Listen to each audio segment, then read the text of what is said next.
Hello Mzansi, welcome to Mgosi Mzansi. If today is your first time visiting this channel, please do the right thing and click the subscribe button, and also don't forget to smash the like button. Uyatrenda mntwana Musa Msele kuqala uSine Msele ngemva kokuthi aposte ivideo lapha ku TikTok abonakala agqoke idress ukhela, and people so ibhili bambi yakhe, and people are saying ukuthi hayi noma kungathiwani lesi siso ukhela she's pregnant again ngemva kokuthi bamkhude lapha ekhaya ukuthi nje akadlalile fair ebantwaneni because nje yena angathi ugode kuleyo ndzawo. So bantu abathi-ke mababona leya video lapha ku TikTok, people were shocked, like everyone was just talking about siso sakhe ukuthi hayi boqa guys, ukuthi vele abantu banemikhaba yokubo, especially magqoke dress mhlambe imikhaba ungaphuma uputshuke, but la cha la guys kuyasolisa. People even said ukuthi ayigele, if you are pregnant ngempela iqagele shem usihlulile, asifuni nje kungasho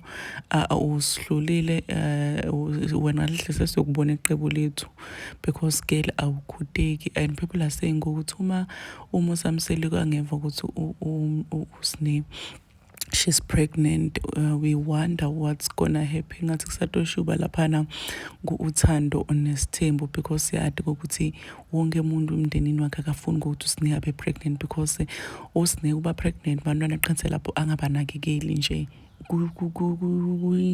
kuyale nale. So people are saying ukuthi if she's pregnant for real, like Umusa phela vele don't disown uSine because clearly she doesn't listen. Siyakho uSine guys, she's in a relationship with this boy lahlala postana naye ku TikTok, and ngendeka vele ukuthi ugele uspat.